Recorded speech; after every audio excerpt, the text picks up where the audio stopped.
This video is to show you how to do the presettings in XtremeCut. Here what we have here is the file that we mapped in first, so I'm going to give you a little information about all the different features of XtremeCut. You know, the first one, show all materials. This is the Material Manager tab, and you'll notice you'll have two tabs. You'll have Material Manager tab and your Master Cut List tab. Okay. Both of these are movable, and you'll notice I can pull this Master Cut List, and you'll see these little dockings come in. I can dock it at different places on the screen. So anywhere you see these tabs, you can dock the cut list. You can dock them here, over on the side, and that's true of any tab in XtremeCut. Here I've docked them side by side. What I'll do is I'll pull this back down below, and I've now docked it below there. So if you grab the tab, you can pull it over. The same thing with the two settings on the side, optimization settings, drop manager. You can pull these out. You can pin them open. This has to do with your optimization settings. When you click this optimization tabs, this will come open. And here you can set how you want to do your optimization. You can do a best yield, an ordered fit, a long to short, a short to long. And here's your cutter settings. You can do a start waist, or if you want to do an end cut, an end waist, your saw blade cut thickness. A cut allowance is if you have a compound miter and you want to add 2 inches onto that compound miter to cut the piece straight, you would add 2 inches onto that, and what it'll do is it'll add 2 inches or whatever you specify onto the end of your miter so that you can cut it straight and then take it over to a compound miter and cut it. Stacked together would be cut piece stacking. So if you cut like cover caps more than one at a time, so if you cut all your cover caps and pressure plates 3 or 4 at a time, you just enter in the number of what you want to stack, and your optimization will account for that and give you the correct output.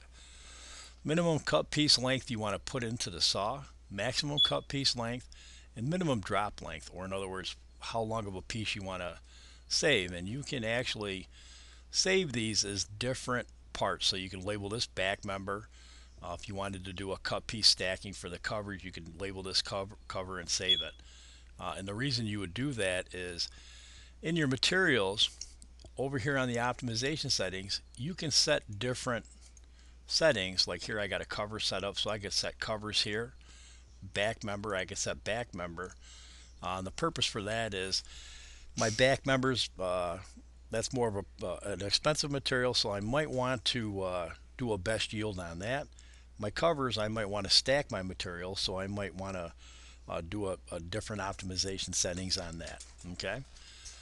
My drop manager, this allows me to specify what I want to save as for drops, or if I want to pull in a drop file I already have, I could actually grab that and add that into my list. Okay.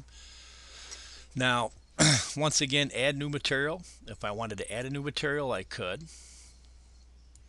And also, if I wanted to edit a selected material, I could do that also. So it'll pull up whatever material I have selected, and I could set my optimization lengths here. And there's 3 places you can set optimization lengths.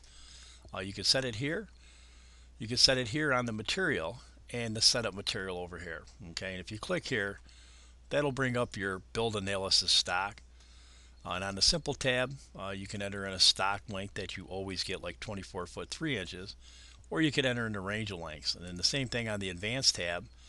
If I just wanted to optimize 24 foot, I would just enter in 24 foot here. Or if I could get a range of lengths, say 16 foot to 30 foot, say I can get it every 12 inches, I would enter in a range of lengths there. I would click add range, and I could delete this one here. So you could add a range, and you just add it to the optimization and click OK.